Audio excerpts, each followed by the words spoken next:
Many of the biggest names in business and politics crossed the red carpet last weekend for the annual Munich Security Conference.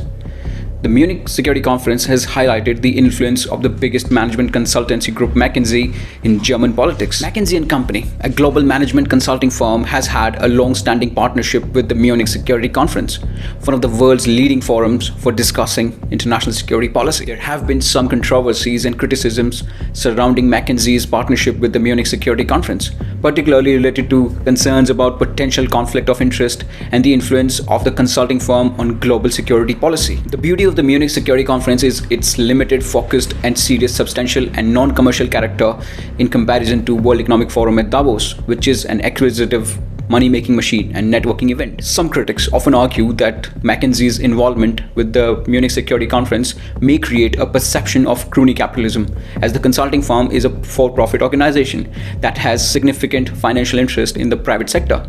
There have also been concerns about the influence of consulting firms like McKinsey on public policy, and whether their recommendations are driven by commercial interest rather than public good. Munich Security Conference is a state-sponsored event held under the aegis of German government, without the close involvement of the state, which aside from the financial support also helps recruit the global leaders who lend the conference its cachet. The extent of the McKinsey's behind-the-scenes influence is shaping the conference's agenda and is bound to raise questions about the governance and oversight of an event that sells itself as a neutral forum to debate world affairs. The relationship between Munich Security Conference and McKinsey has been symbiotic.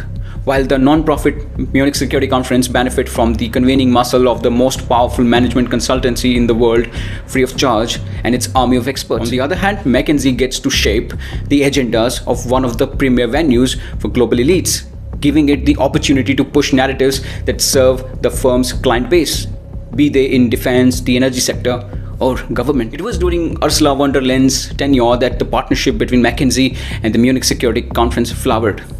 What makes the depth of the Munich Security Conference's partnership with McKinsey particularly sensitive in Germany is that the firm was at the center of a political scandal during Ursula von der Leyen's tenure as German defense minister, and involved allegations of cronyism and irregularity in procurement. The German Ministry of Defense is one of the primary funders of the Munich Security Conference.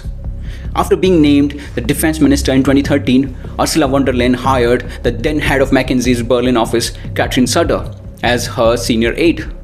In the years that followed, McKinsey, where two of von der Leyen's children have also worked, was awarded contracts worth millions from the defense ministry, under which internal critics claimed were questionable circumstances.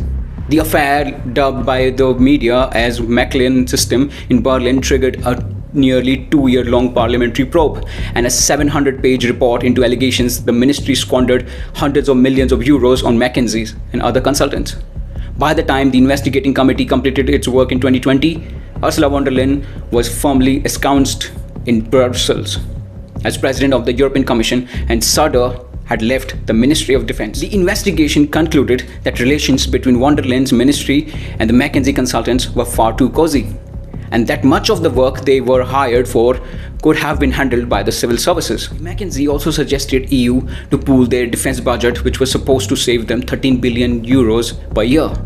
The gist of the initiative was to nudge European policymakers into pooling resources and steer the EU on a path towards common defense, a long-standing, if elusive, goal for many in Europe. Actually, it was also a goal for some of the McKinsey's biggest clients in defense, such as Airbus, which has encouraged common procurement in the region. Who better to help European ministries of defense along the difficult path of rationalization and weeding out inefficiencies than McKinsey?